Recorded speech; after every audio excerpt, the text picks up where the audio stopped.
students, welcome back to the official channel of Landmark English Academy. So today we are going to learn the speaking module part 2 as we have covered previously part 1. So as you all know that it is the part cue card which is for 3 to 4 minutes maximum. अब इसमें होता क्या है कि आपको एक general topic मिल जाएगा by your interviewer, ठीक है। वो आपको 1 मिनट का टाइम देगा to prepare your points and for 2 minutes you have to speak on the same topic. So students, do you really think that 1 minute is sufficient to make a content for if you want to speak for 2 minutes? No, it's not. So you should have a proper strategy. अब ma'am strategy क्या है जिसकी वजह से हम अपना पूरा effective time consume कर सकें, ठीक है। तो the strategy is 5 W's plus 1 H. अब 5 W's plus 1 H क्या होते हैं? That is what, why, when, where, who and how. अब यहाँ पे who and which is for living and non-living thing.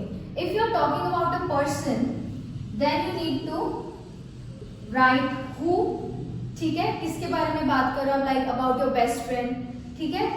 अगर आप किसी non-living thing के बारे में बात कर रहे हो तो then you need to write which. The last one, that is H, is for how. How मतलब कैसे, ये हमने बहुत ही स्टार्टिंग में अपनी क्लासेस में, प्राइमरी क्लासेस में पहले भी पढ़ा हुआ है, लाइक व्हाट, क्या, व्हाई, क्यों, व्हेन, कब, जब हम किसी टाइम. चलो स्ट्रैटेजीज की तो हमने बात कर ली है, लेकिन अगर हम बात करें उनको इम्प्लीमेंट करने की, अप्लाई करने की, तो what is the technique, how we can apply और इम्प्लीमेंट इट इन 1 मिनट, ठीक है। तो 1 मिनट का टाइम बहुत कम टाइम होता है प्लान करने के लिए, और 2 मिनट के लिए तो वैसे ही आपको बोलना है, तो ऑफकोर्स आपकी ज़्यादा नॉलेज प्लस लॉजिकल आइडियाज़ की जरूरत होगी. तो 1 मिनट ऑफ टाइम पे हम इंस्टेड ऑफ राइटिंग सेंटेंसेस हम एक स्पाइडर डायग्राम बना सकते हैं जिसकी हेल्प से हम पॉइंटर्स लिखेंगे और उन पॉइंटर्स को प्लान करके देख के हम बोल सकते हैं. That will be easy for us, ठीक है। तो अब जैसे 5 W's plus 1 H की हमने बात की थी, तो फर्स्टली फेवरेट फेस्टिवल, जैसे फॉर एग्जाम्पल आपका एक टॉपिक है फेवरेट फेस्टिवल व्हाट, 5 W's का 1 W है व्हाट, मतलब आपका फेवरेट फेस्टिवल कौन सा है. व्हेन, वो फेस्टिवल कब आता है, ठीक है. वेयर, आप उसको कहाँ पे कैसे सेलिब्रेट करते हो, ठीक है. वाई, उसको क्यों सेलिब्रेट करते हो, what is the story behind any festival, ठीक है. अब दिवाली की स्टोरी हमें सबको पता है, राम जी की है, ठीक है. वो अयोध्या आए थे तो उनकी खुशी में सबने दिए जलाए थे और उस दिन को वो दिवाली की तरह मनाते हैं. अब अगर हम विच या हु की बात करते हैं, तो जैसे मैंने अपने पहले उसमें बताया था वीडियो में कि विच हम नॉन लिविंग थिंग के लिए यूज करते हैं और हु हम लिविंग थिंग के, अगर हम किसी पर्सन के बारे में बात कर रहे हैं, ठीक है. तो इट्स अप टू यू, आप जैसे सेंटेंसेस बताओगे, जैसे आइडियाज दोगे, तो उसके अकॉर्डिंग आपने मैनेज करना है. हाउ में आप कैसे भी बता सकते हो कि हम कैसे उसे सेलिब्रेट करते हैं, क्या तरीके होते हैं, क्या रिचुअल्स होते हैं, या फिर कैसे प्रॉस्पेरिटी के साथ हम ग्रीट करते हैं एक दूसरे को, हम प्रॉस्पेरिटी के लिए प्रे करते हैं, ठीक है. जो भी हम वर्कशिप करते हैं गॉड्स के आगे, ठीक है. फिर अपने रिलेटिव से मिलते हैं, बहुत ही अच्छा माहौल होता है, पॉजिटिविटी होती है चारों तरफ, तो उसको आप जितना इलैबोरेट करके बोल सकते हो for 2 minutes it's well and good. Moreover, if we talk about the tips of speaking cue card, that is answer in sequence. Giving answer in sequence is a very good thing. Like stick on the points given on the cue card. अब आपने देखा होगा जैसे आपको general topic मिलता है तो उसके नीचे कुछ पॉइंटर्स होते हैं, कब, कहाँ, कैसे, क्यों, है ना, जैसे मैंने आपको स्पाइडर डायग्राम में बताया था. तो वैसे कुछ पॉइंटर्स होते हैं, उन पॉइंटर आपको मेक श्योर करना है कि वो पॉइंटर्स आपकी स्पीकिंग में इंक्लूडेड हो और आप ईच एंड एवरी पॉइंट का आंसर दो, ठीक है. Next point is give clearly and naturally. आपको अपनी स्पीकिंग कैसे देनी है, क्लियरली और नेचुरली. कोई डिक्शन नहीं होना चाहिए, कोई वर्ड मिसप्रोनाउंस नहीं होना चाहिए, या फिर कोई ऐसा अननेचुरल मोड ऑफ स्पीकिंग नहीं लगना चाहिए कि एक्सेंट, आप ओवर एक्सेंट में जा रहे हो या फिर कुछ ऐसी चीज़ है जो अनरियल लग रही है, ठीक है. You should be natural, like don't rush and focus on fluency. There is no need to rush कि मुझे जल्दी जल्दी खत्म करना, मुझे जल्दी जल्दी आंसर देना. No, what if the interviewer, suppose I am the interviewer, मैं आपके आंसर्स या फिर आपके वर्ड्स ही नहीं कैच कर पा रही हूँ, आपकी फ्लुएंसी को ही नहीं समझ पा रही हूँ, then what is the use of giving the speaking, ठीक है. तो आपको बहुत आराम से बोलना है, सोच के बोलना है, प्लस फ्लुएंसी को मेंटेन रखते हुए बोलना है, ठीक है.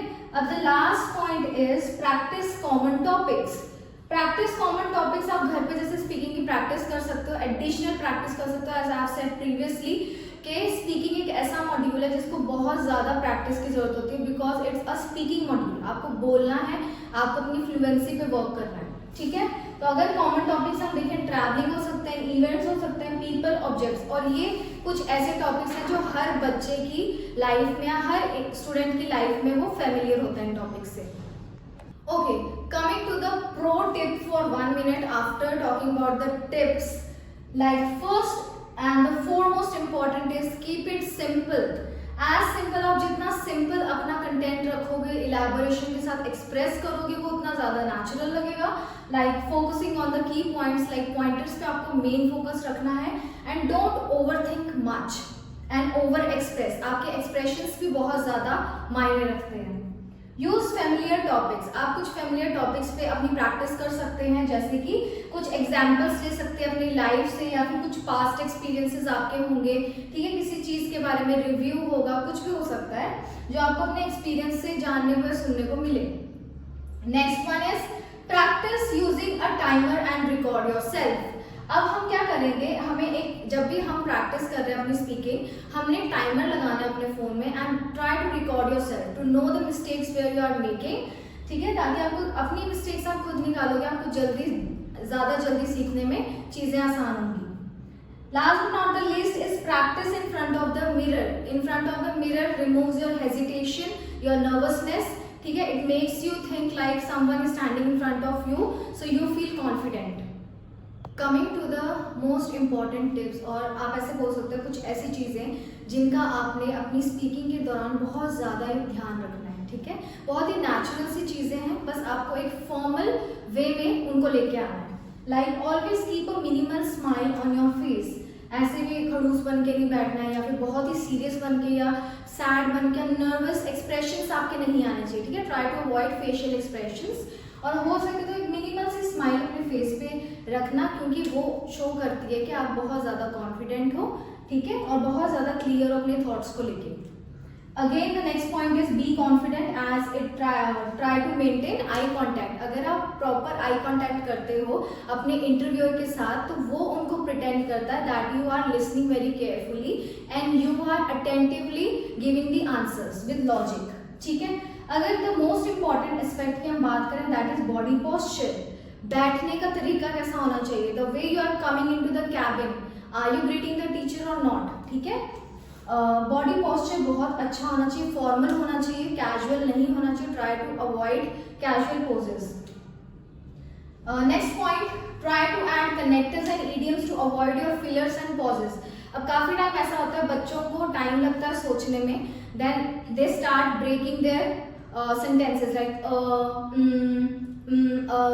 लॉन्ग पॉजेस, थिंकिंग पॉजेस लेके जाते हैं, तो उनको अवॉइड करने के लिए हम कुछ कनेक्टर्स या फिर इडियम्स यूज कर सकते हैं to avoid the fillers and thinking pauses for long. Last but not the least point is be yourself. आप जितना ज़्यादा नेचुरल अपने आप को प्रिटेंड करोगे, जितना ज़्यादा शांत रहोगे, काम रहोगे, ठीक है, पेशेंटली आंसर करोगे, उतना ज़्यादा इम्पैक्ट अच्छा पड़ेगा आपके इंटरव्यू पे। Students, I hope you really find this video helpful and useful for yourself. Stay tuned for part 3, that is follow-up questions. And if you found this video very helpful, or if you like this video, please like, share, subscribe the official YouTube channel Landmark English Academy.